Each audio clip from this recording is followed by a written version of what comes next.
Every once in a while, a conversation comes along that makes you pause and think about the bigger picture. Not just about technology, but about how ideas, ambition, and timing all come together to help reshape industries and even entire economies. And my guest today is David Blumberg. He is a venture capitalist, founder, and managing partner at Blumberg Capital. And he's someone that spent decades backing companies at the earliest stages, including names like Nutanix, Braze, and DoubleVerify. But in our conversation today, he will share the mindset that guides those early investment decisions and talk about why the most successful founders are usually the ones solving difficult, meaningful problems, and doing so not just with technology, but deep understanding of the industries they serve. So we'll explore today how AI is shifting from simply generating answers to actually running workflows, automating processes, and changing how businesses operate day to day. So from healthcare to mining to finance, David will offer real-world examples today of where AI is already transforming productivity and why he believes we're now entering a period of unprecedented innovation. So if you've ever wondered how investors spot the next generation of industry-defining companies, or if you're a founder, what you should be thinking about right now as AI accelerates and how you get to appear on the radar of a VC, this conversation is packed with useful insights. But enough from me, let me introduce you to my guest now. So thank you for joining me on the podcast today, David. Can you tell everyone listening a little about who you are and what you do? Sure. Well, I'm David Blumberg, founder and managing partner of Blumberg Capital. We are an early and growth stage venture capital investor, plus more. I'll explain them more. I grew up in a town called Fresno, California. It's a middle-class agribusiness town. So, I knew a lot of farmers and ranchers, and spent my days either playing tennis or hiking in the mountains, and a good, life, I'd say. Great parents, great family. And I was lucky enough to go to Harvard College, where I studied international relations and economics. Thought I wanted to work in Washington. I was quickly disabused of that notion because I took 3 internships there, and I realized that instead of solving the problems, what I found that most of government does is causes problems. At the same time, I was working while my way through school, running a business. It still goes to this day, one of the Harvard Distribution. It was called Harvard Distribution Services. It's part of Harvard Student Agencies. And what I learned there is the joy of being an entrepreneur. The feedback loop is so quick between when you get an order and you solve a customer's problem and them saying thank you, and then them paying you for it, and then you're able to hire more people. Or if you screw up, they say, that was bad. And then you say, uh-oh, how could I fix it? And you get, again, this feedback loop. So it's very immediate, very powerful, and rewarding. So I was hiring a lot of my friends at school. I paid my way through college.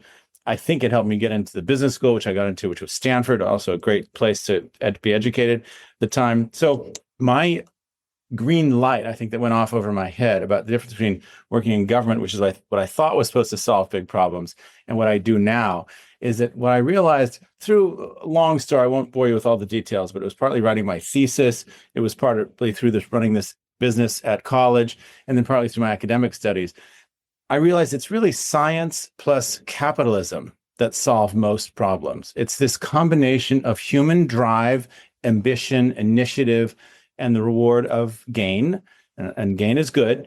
I'll explain why. And then the innovation, which sometimes comes through determined research efforts, and sometimes comes through luck and through accidents and through spontaneous discoveries of things that weren't intended, but, oh, that's useful for such and such. I was trying for X and I came up with Y, and that's going to be valuable. So it's that combination of new physical reality and then the human ability to drive it to a useful purpose for humanity. That motivates me greatly because, again, I think that's the way the world progresses materially, to help people live better lives, to alleviate poverty, to alleviate difficulties, and so on. And then the reward is, what we receive for helping our fellow human beings do better in their lives with improvement of productivity. That's mainly what it's about. And I'll bring that back to what we do today. Venture capitalists, and our firm in particular, is very focused on investing in entrepreneurs that are addressing that Pareto optimal boundary of productivity. We're trying to push the edge of the envelope outward toward optimal outcomes between resource use, time of work, and the outcome, and capital. Those are three inputs. So we're trying to help mostly businesses do things more productively so they could serve their customers more efficiently. And we drive the whole virtuous cycle upwards and onwards. What a great story, a journey that you've been on. And I would echo what you said there. And after 4,000 interviews on here, the role of serendipity in everything comes up time and time again. And looking back at your career there, I mean, you've backed companies like Nutanix, Braze, and DoubleVerify at very early stages. And I'm curious, if you now look back at those early investments, what were the signals that helped you recognize founders or ideas that had the potential to become industry-defining companies? I suppose it's not just one thing, but I'm curious what you see and what you feel were the sparks that you saw then. Well, since you're British, I think I'll quote my mother, who was quoting, I believe, an English gentleman from the, 18th century, a nobleman who said that before I had children, I had 3 theories about raising them. Then I had 3 children, and I no longer have any theories. That same thing. So I do have some theories, and yet each of these companies, Nutanix, Braze, DoubleVerify, teach us somewhat different lessons. I think all the lessons are valuable, so I'll just throw them out one by one. Yeah. Let's start with Nutanix. That was one of the first ones. That one of our best early indicators was we had a prepared mind collectively as our firm. Why? Well, Blumberg Capital has a number of about 25 people. We're in 4 different offices: Miami, New York, San Francisco, and Tel Aviv. So we think where a lot of the great entrepreneurs of the world are located. We try and work with them. Our investors come from all over, and most of our companies are trying to hit the US market as early adopter for first customers, for first hires, mostly on the market-facing side. Wherever the companies start, they usually end up with very good engineers, whether they're in Silicon Valley or in Miami or New York or Tel Aviv or London or somewhere. The engineers, they usually find them.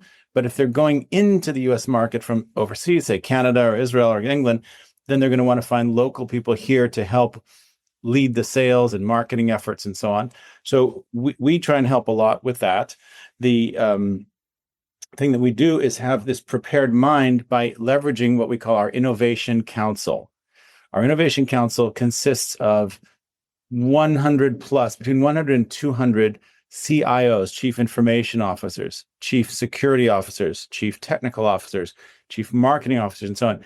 People who buy software, who manage big divisions of companies with spending allocations and budgets, and they're looking for better solutions. They're looking for productivity improvements. They're looking for new ways of serving their customers and doing things better. So we try and sell to them. And so what we do is we gather these folks 8 times a year, virtually and in person, in New York and in San Francisco. And we ask them, what are the problems they're seeing? What are the challenges they're confronting? What are the ambitions that they have for new product entry and so on? And so we have that as sort of a list of what we're looking for. And then we're out at conferences, we're out reading the papers, we're out cruising around on social media and cocktail parties and so on, looking for entrepreneurs solving some of these problems. So to Nutanix, we had heard for months from the CIO Council that digital storage growth was accelerating at an exponential rate, and it couldn't stay on the same cost curve.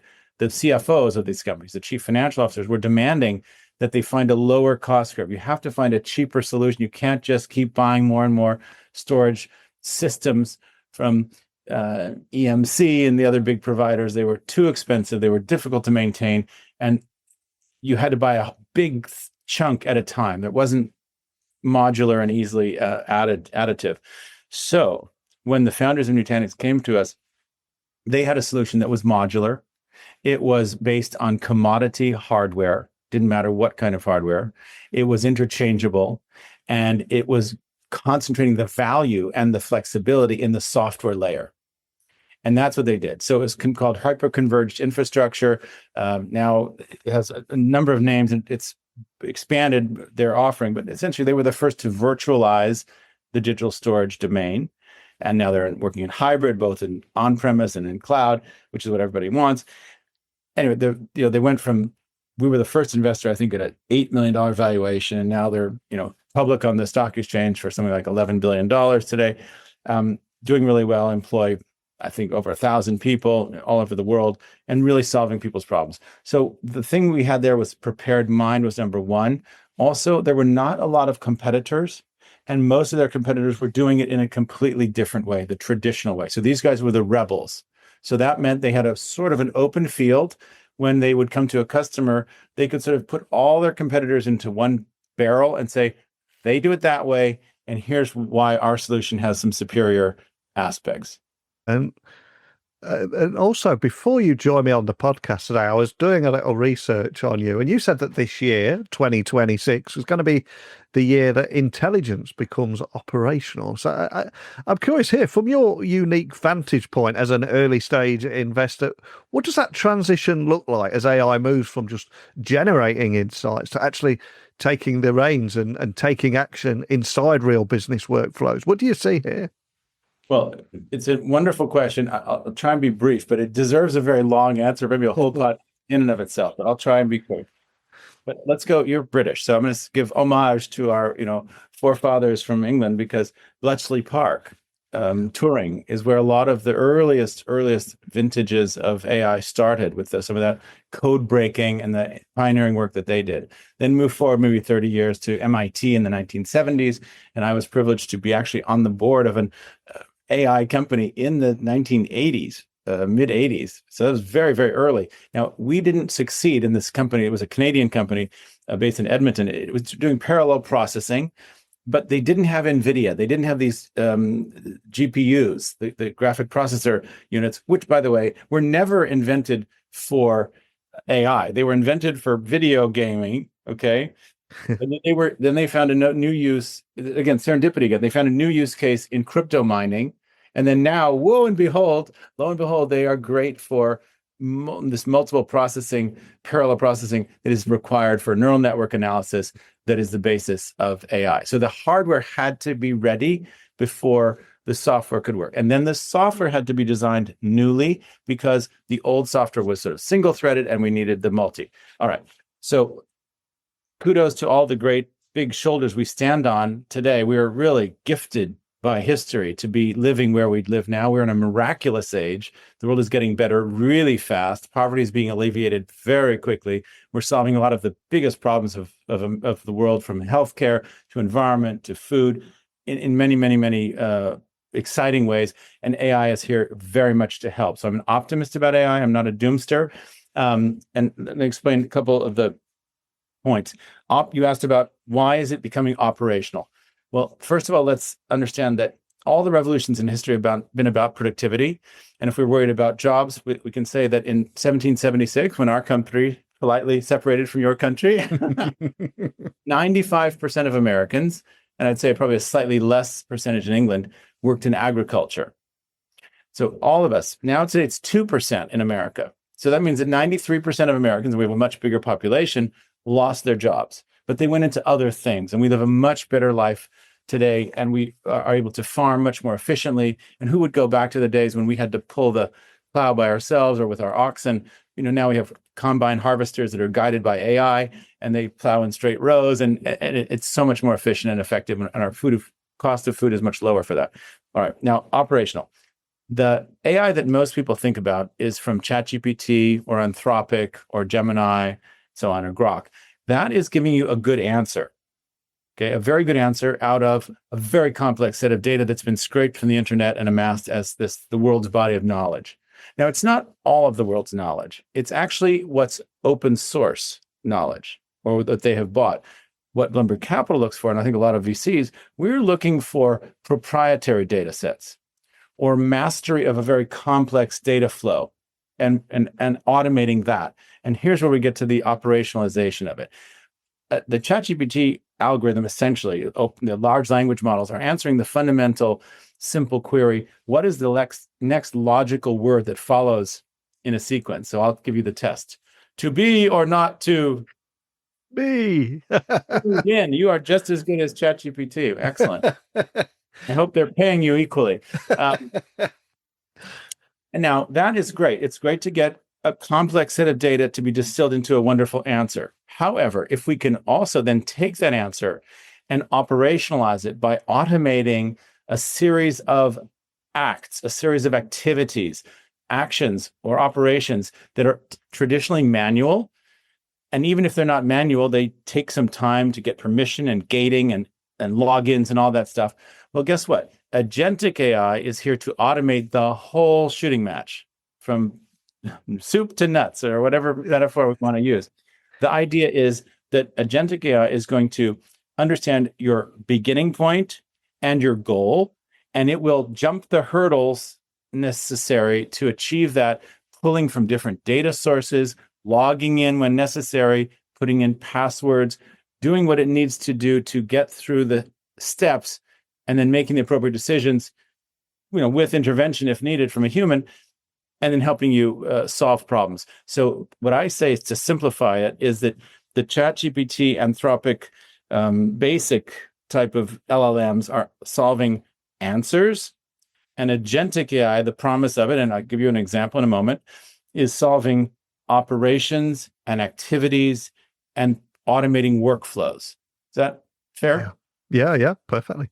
Let me give you an example from just recently. One of our LPs runs a debt collection company, and he helps people reconcile their fact that they've been overspending and they have too much debt and they need to reconcile it down and so on. What this company does is it has individuals on phones or sometimes operating on chat to clients and trying to reconcile and resolve their debt situations.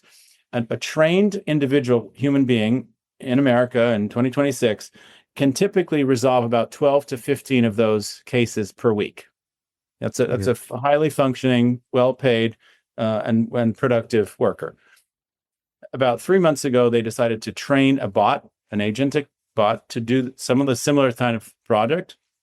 They trained it out in San Francisco with a small firm of consultants, brought it into in-house here in Florida, turned it on, and in the first week, it was able to resolve 126 cases, 10x exact increase in productivity. We're seeing it in other companies where folks are getting a 5x increase in productivity. The minimum I've seen is 50% better. So we are sitting on an edge of a time in human history, much like it was seeing our ancestors go from horse and plow to a combine harvesters. But this is happening so fast. And if I can double down on this speed and the acceleration of change, I would cite to you that I think it was ChatGPT, OpenAI's version 5.3 and Anthropic's version 4.6, which were relatively new, were the first time in human history where the software of the new version was mostly written by the old version. The AI improved itself. Yeah. Now that is both exciting and slightly scary because, wow, where will that end? We don't know, but we do know that it never sleeps. It can just keep working all the time and improving itself and, optimizing. And so we have a future in front of us which will definitely boost its productivity. We're already seeing it in the US. I'm curious about the UK statistics. The US, the last 2 quarters, we've had productivity gains of over 4%, 4.1 and 4.9, I believe, if I'm precise. And that's very, very high in recent history. I won't go into boring detail about that, but productivity why is it important? Well, obviously in a person's life, if you're more productive, you get more out of a day's activities. But the productivity is also tied in economics to wages. Many people are concerned that, people are going to be having wages go down. Well, no, it's just the opposite. When we inject capital into a factory and build new machines for the workers are more productive. That is the only way in economics, if we're trying to be fair about it, that workers can be paid more and the business can still make money. So if the workers are more productive, then the boss can pay them more and everyone does better. Now, you might say, well, but they might not need as many workers. That's fair. But then I go back to the fact that in America in 1776, 95% of Americans worked in agriculture, and today it's 2%. So all of us live better because we've done different things. And the wealth that's going to be created in this and the productivity savings are going to get rid of a lot of the mundane jobs, the copy and paste, the entering forms. This morning I was at a doctor. I had to fill out about, 10 different forms for one very simple x-ray. Yeah. I thought it was crazy. Now I should have a little personal agent that will follow me around. It'll be on my phone, and I can just hand it to the woman, or it'll beam it aboard, and it'll have all of my data and answer the insurance questions and my date of birth and all that kind of stuff, and verify and validate. We do so much wasted work. Yeah. Most of us do a lot of wasted work. If you think of your average day, well, it can be made a lot more effective and a lot more efficient, and both in our personal lives and in our work world. Now, I will tell you the downside. What I'm worried about is not so much the inequality within a country, like within the United States, because I think that most people will be brought up by this technology. The price of goods will go down because we're so much more productive at making them. Our supply chains will get better and more efficient. That will help as well. What I'm a little bit worried about is that this technology is really concentrated in a few places. The US, Israel, UK, Singapore, Japan, China, few places on Earth. There are a lot of countries that don't have much of anything in this. And now they'll benefit as users, but in terms of producers that are going to be accruing the value of the companies that are built here, look at the Magnificent Seven that are, our big companies on the stock market today. They're all American, and they're all relatively new companies. They didn't exist in 1950. None of them. I don't think any of them existed in 1970 or 1980. They're relatively new. So what I think is going to happen is that the U.S. and other countries like this, like Israel, Canada, UK, are going to rise very quickly in GDP per capita, in wealth, in power, and in ability to project force, as we're seeing today in the battle with Iran. This is a technology-driven war. The AI is assuming an incredibly powerful part of the winning strategy, if I may say so. So I think that countries, if we're talking to national leaders, or if we're talking about business leaders, get on it. Lean forward into AI. You cannot avoid this. This is like the change of buggy whip and horses to the automobile, but it's going to happen in 5 or 10 years, not half a century. And I just urge people to really jump in your personal life. Learn with your children, because your children are going to be much more intuitively interested and capable than some of us older folks. But if you're a CEO, have all of your employees working with it, trying to improve their own day and submit ideas to your team, how to make your business better. It's happening right now, right here, and it's highly productive and as a change agent. And I guess predictably, I was reading that around 90% of the companies that you evaluate today are grounded in AI. And a question I've got to ask, with so many founders entering this space, so many different companies spinning up almost every week, what separates the startups that genuinely stand out from those that are just simply adding AI into an existing product, or maybe claiming to have AI and don't have AI at all? It must make your job incredibly challenging with so many out there. Well, I don't think so. Respectfully, I think it actually, because we have a philosophy, and I'll explain it in a moment, we stick to our philosophy, and therefore we're able to weed out a lot of what I call wheat from the chaff. Yeah. How we do it is, again, I think I said this earlier, but I'll reframe it and restate it. We look for companies that are driven by amazing teams, because a great team with a mediocre technology will improve. A great technology run by a mediocre team will probably not succeed. So we look for great people. First of all, the world is about people, even in the world of AI. And I like to also throw in this. There's a professor at Berkeley, I forget his name, wonderful man, who said that the artificial intelligence is a very poor choice of words. We should really call this augmented intelligence, because the purpose of all of this, the purpose of what we do, should be about human flourishing. Yeah. And that's what the profit motive is at its base. If I can serve my fellow human being, I will be rewarded for it. Whatever your domain, whether you're a nurse, a doctor, a basketball player, a programmer, if you serve more people with value, you generally receive more.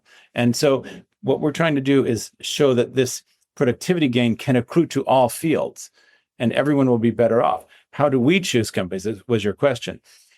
The fact is that there are a lot of people applying it, but often people are doing what's called a wrapper, a simple sort of, oh, we're .ai now. We used to be basic, now we're .ai. So that's fine. They might be getting some operational improvements, but unless they are native AI, if they're building their product to be an AI-based tool, they're probably not going to get the same kind of stellar results. And what we particularly look for are proprietary data sets or proprietary algorithms. The big foundation models are open source or relatively cheap and available. And those big companies will be very successful, the big ones. So I would employ a sort of a barbell strategy. You have to own those big companies that have those models. And then these, I think some of the great winners of today are being built right now in the private sector. They're private companies. They're small, they're startups, but they're latching onto a certain database that they own or they construct with their customers. And I can give you a couple examples. One is a company called Telin AI, which is automating auditing. Now, many people think that auditing is a very boring subject, but the good thing about auditing is that all the data is highly structured. So it's very accessible for these models to add and divide and subtract and put into what an auditor needs for their reporting. And so they've devised that there are about 85 modules to do a complete audit for a large corporation, and there are about 30 done. They've knocked off about 30 of them. And they worked with mid-sized accounting firms, and they make these accounting firms much more productive. A senior partner can handle many more clients. We're applying the same thing with law firms. We're applying the same thing with genetic testing, same thing with mining engineers. That's an interesting application. One of our companies called Ver-AI uses U.S. Geological Survey, Peruvian, Canadian, whatever the government survey is, which is public, and private data that is very proprietary. It's only owned by the miners and the explorer people themselves, the geologists. They take this data, they analyze it against existing ore bodies underground, and then they will help you find ore bodies where it's under what's called covered terrain. There are no outcroppings. You can't chip at the rock and find the gold in the quartz vein. It's under a big desert, and you'd have to drill thousands of holes to find out where the veins of quartz and with the gold in it are running. So this is an amazing breakthrough because instead of 1,000 drill holes, you can drill 10 with the same productivity. And you can do it faster and cheaper and much less environmental degradation. So those are just a few range of things. In the genetics realm, I'll give you another example of a company from Israel called Imagine, where a lady was diagnosed with stage 4 lung cancer. And it had spread up into the brain, and the MRI scans could show the lesions in her brain. And she had 4 to 8 weeks left, of life expectancy, according to the doctors. And she said to them, well, is there anything we can do? And they said, well, the problem is that lung cancer has 28 varieties of genetic types. 3 of them have very well-developed chemo treatments or immunotherapy that can be life-saving to you. And I think it's immunotherapy, not chemo. And she said, but the doctor said, the problem for you is that the traditional genetic testing takes 3 to 4 weeks. But there is a new little startup company called Imagine. It's not yet FDA approved yet, but they have got very speedy results. They can give you an answer in a minute. And she said, let's try it.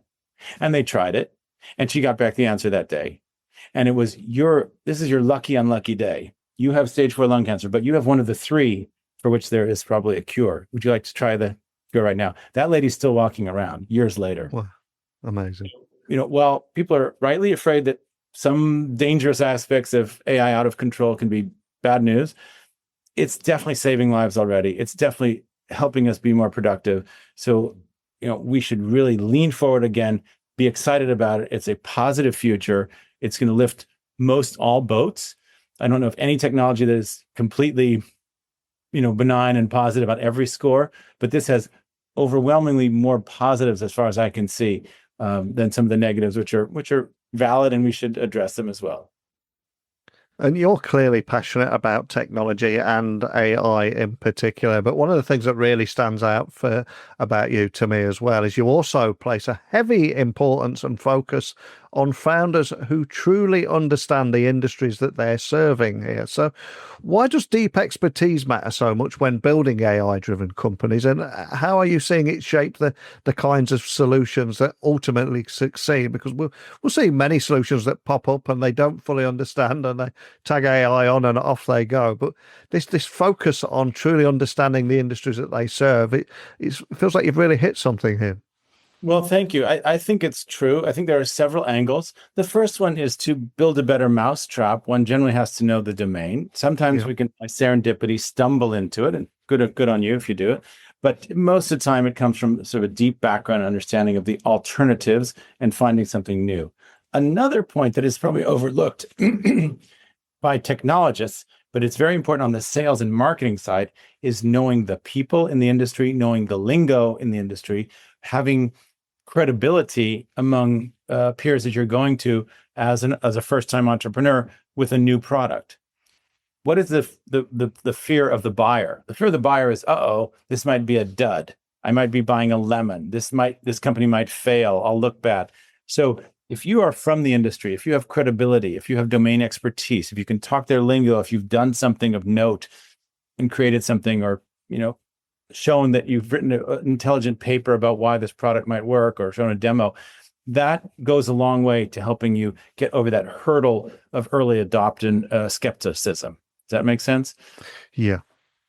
So those are a couple reasons. And another important thing I want to add is that we also want people who have deep, positive, ethical behavior. And domain expertise often means you've lasted in an industry because you weren't a jerk, and you didn't cheat, and you didn't steal money from the folks. That goes a long way too. It's not exactly technical expertise, but if you have, grounding in a field and have respect from your peers, that goes a long way as well. And we look at that as well when we're choosing our entrepreneurs.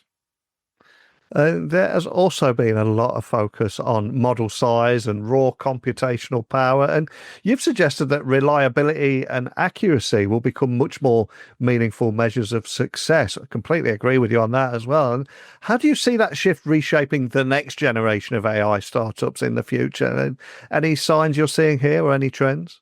Yes. Well, I'm going to start even with the precursor. Remember my experience in the 1980s being on the board of a AI company our problem was that the hardware was 8086 chips from Intel, very, very weak little processors. And we had to string them all together. And they sort of worked, in an infantile way, but we didn't have this parallelized software that could run through each of them. So we needed to wait for the GPUs. Now, a lot of people are worried about energy consumption. And I think that there's going to be probably a transition from the current copper and metals-based world to more of a optical type of hardware, and that should probably drop demand. Business is generally about optimizing, and when some commodity goes too high in price, we're going to try and find substitutes, a better way forward, because business is competitive, and you can't rest on your laurels and just assume that no one's going to try and compete with you. If you have a good thing going and you're making lots of money, then other people are looking around and say, I want to do that too. So you're going to get commodities, commoditization of most things or competitors. All right. So now go back to your original question, which is about increasing reliability, right? And you had two words, reliability and... accuracy, reliability and accuracy. Similar words. Well, the early models of AI did a lot of hallucinating, and they still do some. That's why a human in the loop is often required for right now. And reinforcement learning from our errors is very important. And I can give you an example. We have a company called Theator. They are documenting the video stream for surgeries using endoscopic tools for urology, gynecology, et cetera. These are thin wires that go with a video camera at the end that go in through the veins and so on. And they're used with a scalpel to cut and a suture to sew inside the body for various types of procedures. Now, the human doctor, the surgeon, will document after they have done their surgery, and they're on average about 76% accurate. using AI to watch the whole video, to video everything, to then summarize it and keep the important bits. They're about 95% accurate right out of the box. But when the human doctor is able to reinforce and say, you got this right, here you missed something, let me add this note, then the model learns. That's fed back into the model, and it reinforces the learning ability of this. So we're seeing that, and that's going to have a very cumulative, positive, accelerating effect. Make sense? And remember, I said that the new versions of the big models wrote themselves their improvements. That's partly because they're taking in feedback of where they made mistakes, where they hallucinated, and saying, how do I avoid that? And I'm anthropomorphizing software. It doesn't exactly say, how did I screw up? But it does try and find the best possible outcome. That's what this algorithm is searching for. And so I think we're going to be doing better and better. Never perfect. There will always be errors, always be bugs. There will always be, nothing is perfect. On the other hand, we're asymptotically getting better and better. And if we have any founders listening who are thinking about building an AI company right now, or they're at a various stage, and maybe they're listening and they want to appear on your radar, what qualities, strategies, or early decisions will increase the chances of building something that they can enjoy beyond the current AI hype cycle? I love that question. All right. Well, we've heard that a few times, you can imagine. Yeah. And I like to make it simple with a mnemonic, the 6 T's. I learned from another wonderful venture capitalist. And the 6 T's that we use are, first, what is the theme? What is the problem you're trying to solve? Tell us crisply, what is the problem? Why is it important? Why have you found this insight about how to solve it? So that's number 1. And why is it a big problem? Next is the team. Who are you? Why are you the right team? What do you have in domain expertise? What do you have the right determination, the persistence, the grit to go the roller coaster of startups? Because it's not always love and roses. It can be very difficult, and you can endure poverty and eat ramen noodles for nights on end and work till midnight and so on. So you got to have that. You want to have the right ethics, that you're going to be fair and treat your employees well, treat your customers well, and treat your investors well. All of that goes into the mix. So you've got to have domain expertise, ethics, persistence, smarts, and then you have to talk about the 3rd T, which is the terrain. That's a T word for market. What we tell people is we don't want to know what the market is today, because the time we invest until the time we exit with you, and hopefully an IPO or a great sale to another company or a PE firm, is probably going to be 6, 7, 8, 9, 10, 12 years. And so we need to know where the puck is moving, as Wayne Gretzky famously said. We want to look there. So we want you to show us the video of your market, not just the photo. Where is the market moving? How is it changing? What's the dynamics of the regulation, the technology, the socioeconomics of your marketplace, right? And the competitors. That's the 3rd T. The 4th T is the technology. We want to know how you're doing it. What's the secret sauce? If there are patents, if there's trade secrets, what is it that you know that other people can't easily copy once you're out in the market? And sometimes that will be now, in these days, data sets, proprietary data sets, all right? Now, the 5th T is traction. Where are you in your movement from 0 to something great? Are you a raw company with no team? You're a solo founder. You have no product, no code, nothing? Or do you have a demo? Do you have a team? Do you have some customers? Where are you on that process? And that's a risk reduction metric. And every step further you take, probably the higher valuation you'll receive from us, and the lower risk it is for us as investors. Okay, so that's the traction. And the last one is terms. How much money is this going to take? How much time is it going to take? Not just, again, the snapshot of the first raise, but what are you going to raise in terms of money going forward, so we can understand the dilution that we're likely to face going forward through multiple stages of financing: seed, pre-seed, A, B, et cetera, et cetera. So those are the 6 T's. I'll repeat them. First is the theme. What are you doing? The team. Who is doing it? The terrain. Where in the market do you fit, and why are you special? The technology. How does it work? The traction. Where are you on the process and the stages? And the terms. What is needed to get you to be a success? And sometimes it's beyond money. So those are the things that we look for in a simple way. Really what we're looking for, if I could make it just 3 points, We're looking for people solving big problems, hard problems with a great team. And if you come to us with that and show us how you not will win only in the first stage, but how you'll be a winner years to come because you have something sustainable as an edge, as an advantage, as proprietary, that really gets us going. Love that. I think that's a powerful moment to end on it. If anybody listening that have been sat there ticking all these boxes off, thinking, "Hey, I think we need to look into this," where's the best place for anybody listening to find you online? Well, first of all, I would have everyone come to our webpage, blumbergcapital.com. We publish a monthly newsletter, which is called the Blumberg Capital Compass, or the Blumberg Compass, I should say. It's a newsletter about what we find interesting, both in our portfolio and outside, and trends and so on.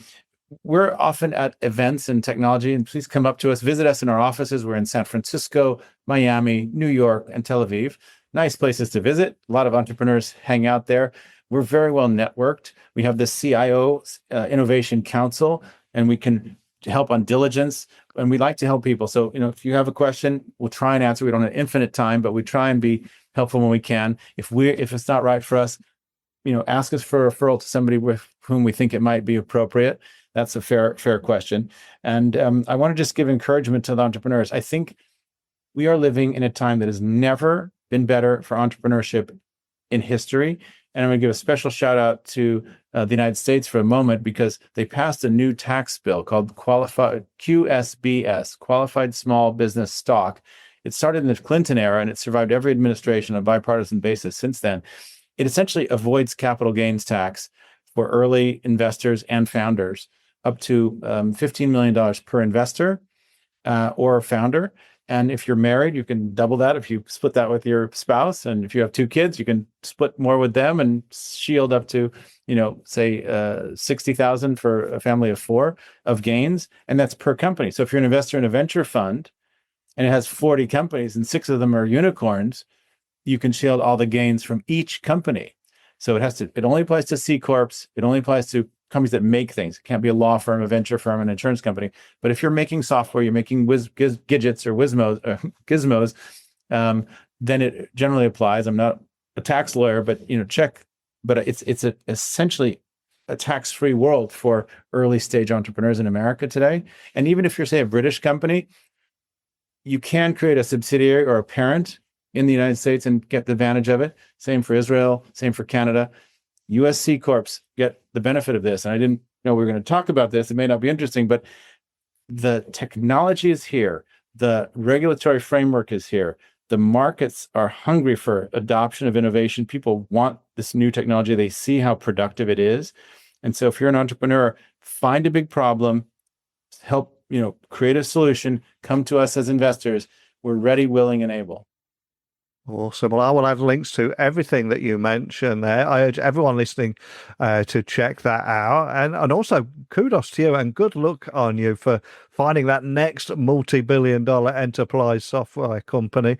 Best of luck on your journey. We'll stay in touch. It'd be great to get you back on again in the future. But thank you for sharing your invaluable insights today. Really appreciate your time. Neil, you're a great interviewer. It's a pleasure, and happy to come on again. Thank you. What I enjoyed most about my conversation with David today was that sense of perspective that he brings to the topic of AI and innovation.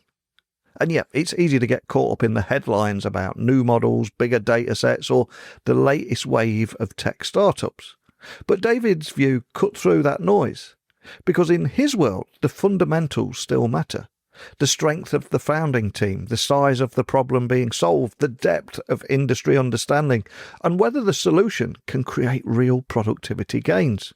These kind of principles are what have guided in venture investing for decades, and they still apply in the age of AI, possibly even more important now. And I also loved his framework there of the 6 T's for evaluating startups.